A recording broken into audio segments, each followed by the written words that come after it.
Tu me dis les mots doux dont mon cœur a besoin. Je veux faire de ma vie toute magnifique. Bonjour, chers amis de Que Savoir. Le thème de ce jour est avoir un bon caractère. Avoir un bon caractère parce que la grâce, l'onction de Dieu, la faveur de Dieu peut positionner une personne quelque part, peut vouloir du bien à quelqu'un, mais ce qui permet à toute personne de maintenir le cap, de garder sa bénédiction, de faire prospérer cette bénédiction, c'est le bon caractère.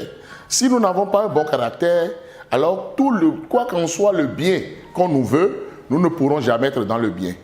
Nous sommes amers en matière de parole, nous sommes impolis en comportement, nous sommes bizarres et nous ne respectons pas les aînés. Nous devons avoir maintenant un bon caractère. Cesser avec la négligence, cesser avec des comportements qui alors ne tiennent pas. Le retard par exemple, et le fait de se justifier pour tout et rien, et croire toujours qu'on a raison et être violent en parole. Lorsque nous prenons l'exemple dans la parole de Dieu, alors de Joseph, nous avons vu le bon caractère de ce jeune homme dans la maison de son papa qui lui a valu le don de ce cadeau, cette jolie robe. Et ça a suscité la jalousie de ses grands frères. Lorsqu'il s'est retrouvé dans la maison de Potiphar, malgré qu'il était un esclave, son bon caractère a fait que l'esclave, son chef, alors a su lui donner la place qu'il faut. Il est devenu gérant dans la maison de Potiphar. Dans la prison aussi, malgré qu'il était alors condamné à tort, il a su garder aussi un bon caractère. Et son bon caractère a fait qu'il était devenu le responsable des prisonniers. Ce bon caractère l'a amené à devenir Premier ministre.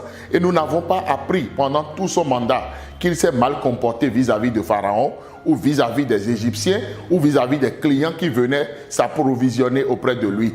Alors, lorsque nous avons un bon caractère, nous avons beaucoup de biens qui viennent vers nous. Nous avons la grâce de Dieu, et cette grâce-là, alors Dieu nous l'a fait avoir auprès des humains, et tout marche pour nous. Nous devons maintenant apprendre à être humbles. Nous devons apprendre maintenant à nous remettre en cause. Nous devons apprendre maintenant à bien nous comporter. Notre caractère importe beaucoup dans tout ce qui nous arrive.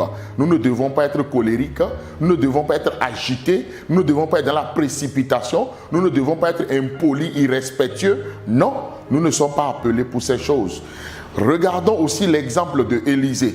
Ce n'est pas seulement la bonne grâce de Dieu qui a fait que Élisée a reçu la double onction alors de son maître, mais le bon caractère. Parce que longtemps après, les gens ont reconnu le prophète Élisée comme celui qui mettait de l'eau sur la main du prophète Élie. Ça veut dire qu'auprès de son maître, il avait un bon caractère. Et son bon caractère lui a valu la bénédiction, la double onction de son maître. Qui parmi nous veut la grâce de Dieu? Qui parmi nous veut être visité par Dieu? Qui parmi nous veut garder sa bénédiction et faire croître cette bénédiction-là? Il faut maintenant revoir son caractère, revoir son attitude, revoir sa manière de parler, revoir sa manière alors de faire les choses. C'est très important parce que si nous avons de bons caractères, des portes vont s'ouvrir devant nous. Mais si nous avons de mauvais caractères, les gens vont en juger et les gens vont nous rejeter. Et ce ne serait pas la faute du diable. Et pour rien, nous ne nous remettons jamais en cause. Il est temps maintenant de nous remettre en cause et de changer d'attitude, d'avoir de bons caractères, pour pouvoir avoir de bonnes relations humaines, pour pouvoir avoir de bonnes relations professionnelles, pour pouvoir être l'exemple alors de Dieu sur la terre, pour influencer et évangéliser par notre comportement.